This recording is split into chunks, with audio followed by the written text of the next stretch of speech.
everyone, I welcome you all for my next video lecture that is on molecular biology on the topic bonds in a nucleotide. In the previous lecture we have discussed what is a nucleoside and what is a nucleotide. That is, these are the components which are made up of nitrogenous base first, second is the ribose sugar or the deoxyribose sugar depending upon the type of the nucleic acid, that is the RNA and the DNA respectively, and the third factor is the phosphoric acid, that is H3PO4 group.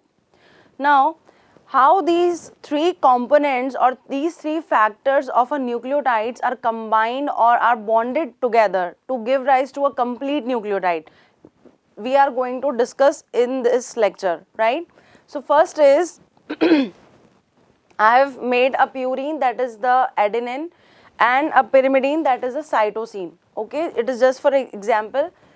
Here the sugar which will be used for the formation of a DNA, that will be the deoxyribose sugar, that is it is having the absence of a hydroxyl group at the 2' carbon, and the third factor, as I have already mentioned, that is the phosphate group or the phosphoric acid.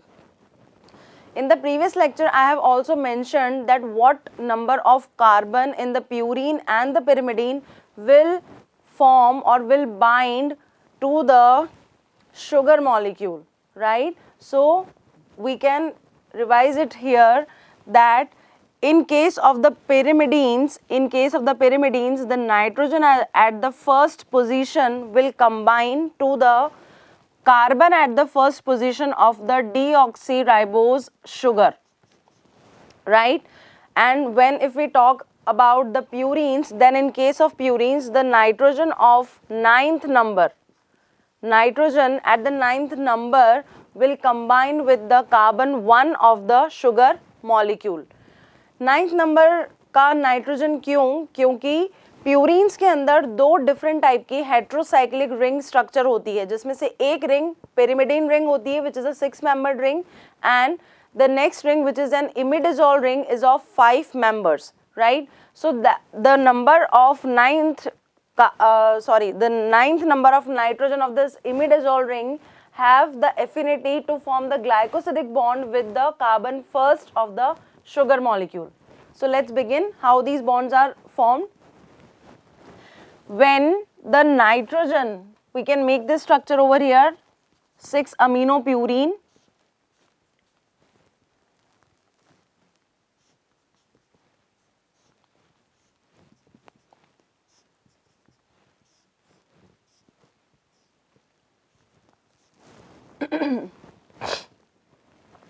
so this is the structure of adenine.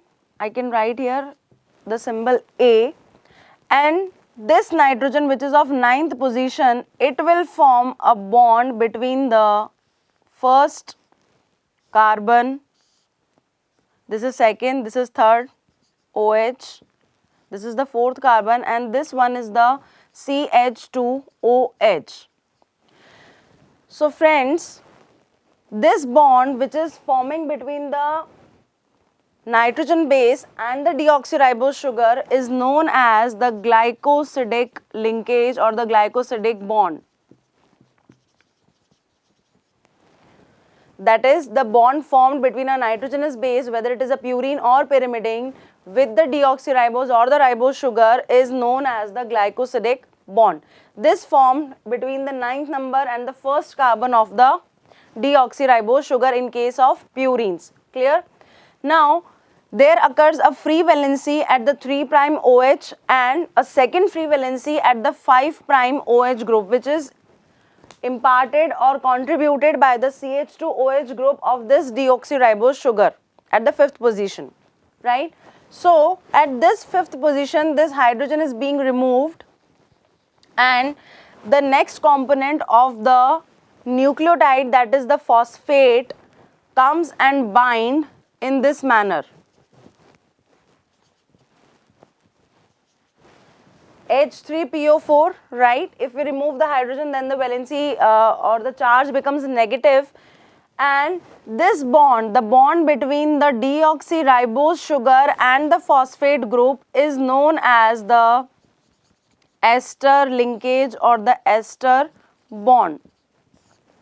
You can see here the ester linkage is given as ROOR.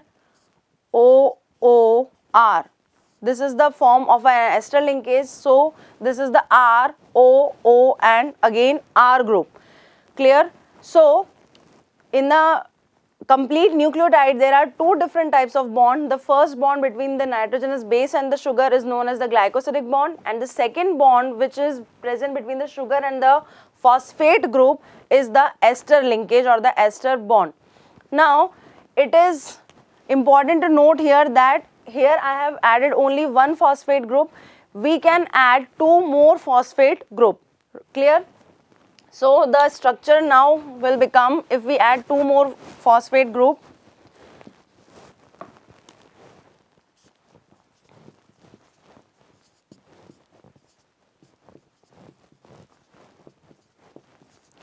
so the nearmost phosphate to the deoxyribose sugar is named as alpha phosphate. Next to it is named as beta phosphate, and the farthest one is named as the gamma phosphate. So basically in a complete structure of a nucleotide, having the three phosphate groups are named as alpha, beta, gamma, right? So you can say it is a complete structure of ATP, which is the energy currency of the cell, and named as adenosine triphosphate, right? So this is the structure of adenine triphosphate because of the presence of three phosphate group, that is the alpha, beta and gamma.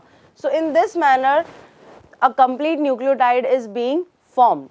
Next, how this particular DNA in a chain polymerizes, that is, since we have talked in our previous lecture that DNA is a double helical structure. It is a double helical structure, and this double helical structure have the presence of two anti-parallel strands. Anti-parallel strands because one strand have the polarity from 3' to 5', and the next strand have the polarity from 5' to 3'.